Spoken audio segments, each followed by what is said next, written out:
ქართული ოცნების ზუგდიდის საარჩევნო შტაბი სპეციალურ განცხადებას ავრცელებს, სადაც შეფასებულია წინასაარჩევნო გარემო.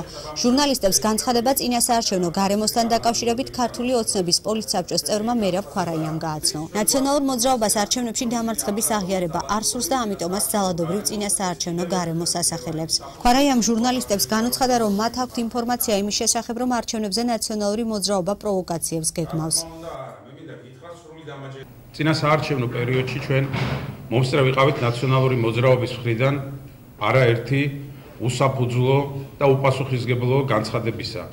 რა დროსაც ისინი ავრცელებდნენ ისეთი ტიპის ინფორმაციებს, როგორიც არის მაგალითად ნიღბიანი ადამიანების თითქოს და გადაადგილება ზუგდიდში, რა დროსაც კოტდაზვერვის ოფიცრის პაატა ქარდავას ყოლობის საქმის გამო ოჯახის და მისი მხარდამჭერების მიერ გამოხატული აღშფოთება მათ გადაწყვიტეს, რომ ეს როგორღაც ქართული ოცნების საარჩევნო შტაბთან დაეკავშირებიათ. ჩვენ მოვისმინეთ კომისიის წევრზე ზეწოლის შესახებ ნაციონალური მოძრაობის აბსოლუტურად ასევე უსაფუძვლო და ყოველად გაუმართლებელი უპასუხისმგებლო განცხადება, რა დროსაც მათ არ ისურვეს ეთანამშრომლად პროკურატურასთან, რომ დადგენილიყო ამ საქმესთან დაკავშირებით სინამდვილე. ჩვენ მოვისმინეთ არაერთი დატრიალებული ჭიქაში ქარიშხალი, ესე ვთქვათ, პლაკატების რაღაც კამპანიასთან დაკავშირებით.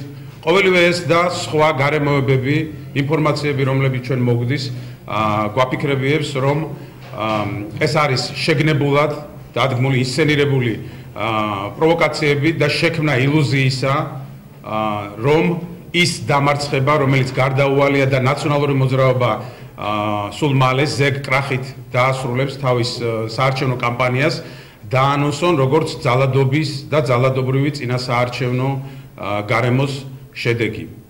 კოალიცია ქართული ოცნება სრული პასუხისმგებლობით კიდევ ერთხელ აცხადებს, რომ ჩვენ ყველაფერს გავაკეთებთ იმისათვის, რათა თითოეულ ზუგდიდის მოქალაქეს მიეცეს თავისუფალი არჩევანის გამოხატულების საშუალება. ქართული ოცნების შტაბის განცხადებას ნაციონალური მოძრაობის შტაბში გამოეხმაურნენ. შტაბის ხელმძღვანელი ლაშა დამენია აცხადებს, რომ არანაირი პროვოკაცია მათი მხრიდან არ იგეგმება და 15 ივნისს ნაციონალური მოძრაობა გაიმარჯვებს.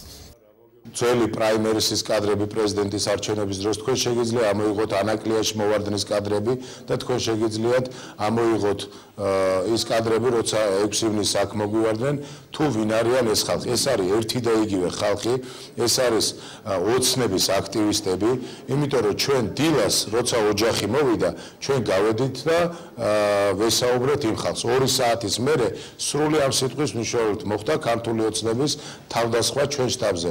მიუხედავად იმ პროვოკაციებისა, როცა ერთი ბანერი მოიპარეს, მეორე ბანერი დახიეს, მიუხედავად იმისა, რომ სააგიტაციო მასალა ფაქტიურად ზუგდიდში არ დატოვეს და ამას მოსახლეობა თვითონ ხედავს თუ რა მდგომარეობაშია ყველაფერი, მიუხედავად იმ ზეწოლებისა, რომელიც კანდიდატებზე ხორციელდებოდა, კომისიის წევრებზე ხორციელდებოდა, დღესაც გრძელდება მოსახლეობაზე ზეწოლა და ამას მინდა თქვენი ყურადღება მივაქციოთ. ადამიანს, რომელსაც დააშინებენ, ის ადამიანი მერე პროკურატურაში ამ ჩვენებას არ აძლევს.